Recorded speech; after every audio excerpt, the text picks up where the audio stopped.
दोस्तों क्या आप लोगों को भी ऐसा लगता है कि 2022 के जो स्मार्टफोन्स है वो थोड़े से डाउनग्रेड लग रहे हैं? मतलब यार इससे अच्छे फोन इससे अच्छी प्राइस के अंदर आपको 2021 में देखने को मिलते थे, उससे बेटर फोन 2020 में थे और 2019 की तो कहानी क्या ही कहनी, आपको तरह तरह की चीजें मिल जाती थी, वो भी 10-15 हज़ार 20 हज़ार रुपए के अंदर। अब वो जमाना लग रहा है पूरा जा चुका है यहाँ पे। मतलब खुद सोचो, अभी काफी सारे जो नए फोन यहाँ पे लॉन्च हो रहा है, खास तौर पे स्नैपड्रैगन 695 के साथ 4K रिकॉर्डिंग का तो ऑप्शन दे ही नहीं रहे। मतलब सोच रहे एक जमाने में फीचर 13-14-15 हज़ार रुपए के फोन के अंदर आ जाता था, ये फीचर अब गायब हो चुका है, 20 हज़ार के ऊपर ही देखने को मिल रहा है। मतलब कुछ कुछ ऐसी बातें यहाँ पे चल रही कि लग रहा है कि यार अगर आप पुराना फोन ले लो तो वो कुछ ज्यादा बेटर डील दे लेगा। मतलब मैं ऐसा एक कंपनी के बारे में बात नहीं कर रहा, मैं लगभग सभी कंपनी के बारे में बात कर रहा हूँ। अब मोटरोला के फोन उठा लो, कुछ मेरे को पुराने वाले ज्यादा पसंद आते हैं। आप यहाँ पे देख लो रियलमी के, रियलमी 9 प्रो से बेटर मेरे को रियलमी 8 प्रो लगता है। ऐसी रेडमी के नोट 11 प्रो से बेटर मेरे को कुछ मामलों में रेडमी का नोट 10 प्रो लगता है। सच बता रहा हूं, ऐसी कुछ कहानियां मार्केट के अंदर चल रही हैं कि आपको कई बार बेटर प्रोसेसर बेटर चीजें पहले देखने को मिल रही थी, लेकिन अभी वैसे कहानी नहीं है। वेल, इन सब के बारे में बात करता है कि ऐसा हो क्यों रहा है, और पसंद आए तो प्लीज लाइक करो, चैनल को आप लोग सब्सक्राइब कर सकते हो अगर अभी तक नहीं किया है तो। मतलब अच्छे वीडियोस यहाँ पे आते रहते हैं तो कर सकते हो अगर आपका मन है तो। अब one of the key reason ये कि फोन की जो कीमत है वो पहले से ऑलरेडी ज्यादा हायर प्राइस पे हो रही है।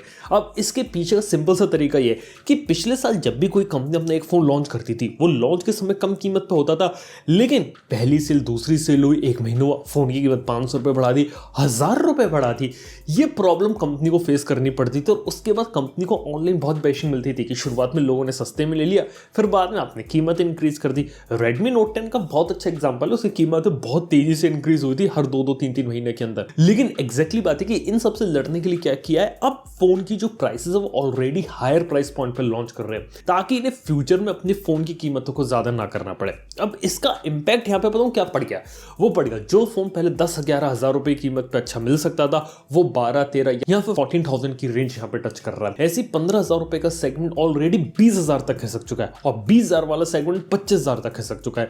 कुछ एक्स्ट्रा जो बफर कंपनीज ने रखा है वो है यहाँ पे। और देखा जाए तो इन सब के प्राइस इंक्रीज होने के मल्टीपल रीजन है। वन ऑफ द रीजन होता है डिफरेंट टाइप के टैक्सेस, इंडिया में फोन बना पाना थोड़ा महंगा पड़ रहा है, प्राइस को कंट्रोल ना कर पाने के मल्टीपल रीजन है, यानी कि इंटरनेशनल जो यूएस डॉलर का रेट चल रहा है कन्वर्जन इंडियन रुपीस के अगेंस्ट, वो एक फैक्टर पड़ जाता है, जीएसटी का इंक्रीज होना उस पर एक फर्क पड़ जाता है, या ऐसे काफी सारे मल्टीपल फैक्टर है। और इन सबका जो बुरा इंपैक्ट है वो खास तौर पे बजट और मिड रेंज फोन पे।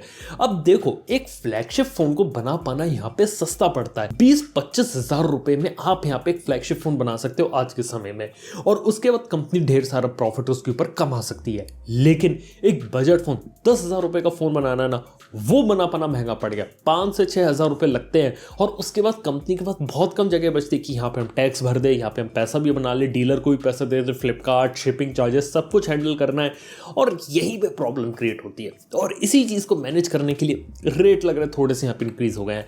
लेकिन यहाँ पे सिर्फ यही बातें नहीं है, इसके साथ कुछ और चीजें भी बता देता हूँ, जैसे कि यहाँ पे क्वालकॉम, मीडियाटेक भी यहाँ पे दोषी हैं।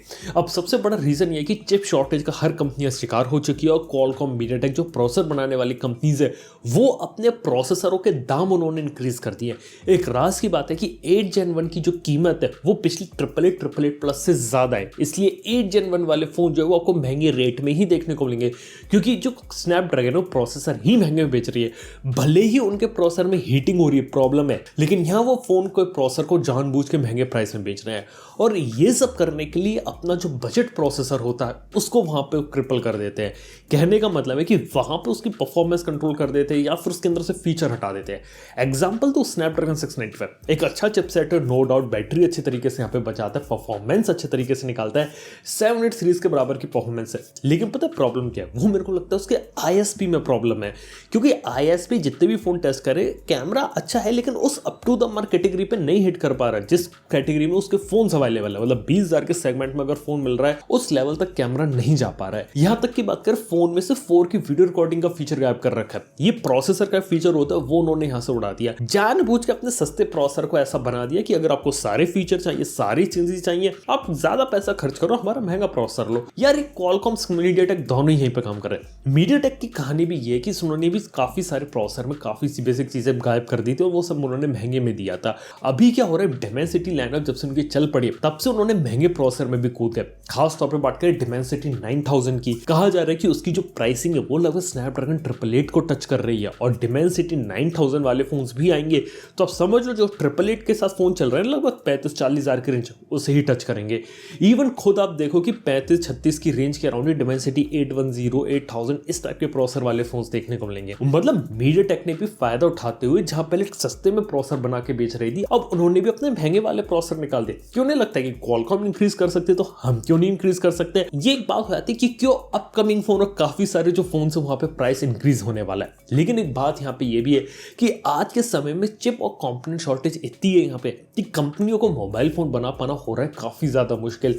अभी के समय में उनके पास जितनी चीजें अवेलेबल है उनका यूज करके वो लोग यहाँ पे मोबाइल फोन्स को बना रहे हैं। यानी कि जो कैमरा सेंसर उनके पास पड़ा है, जो प्रोसेसर पड़ा है, जो अलग अलग कंपोनेंट्स है, उन्हीं को जोड़ तोड़ करके बना रहे हैं, क्योंकि नई चीजें ले पाना उनके लिए बहुत मुश्किल हो गया। और इसीलिए ऐसा लग रहा है कि ऐसा फोन पिछले साल भी लॉन्च हुआ था, वैसे ही फोन अभी लॉन्च हो गया कुछ माइनर चेंजेस के साथ। यानी कि लग रहा है कि वही फोन दोबारा से रीब्रांड हो गया। यार यही एक कहानी। ऐसे मैं बहुत सारे एग्जांपल दे सकता हूँ, रियलमी में, Xiaomi में, हर कंपनी में, मतलब वीवो, ओप्पो में भी मैंने खुद नई चीजें देखी हैं।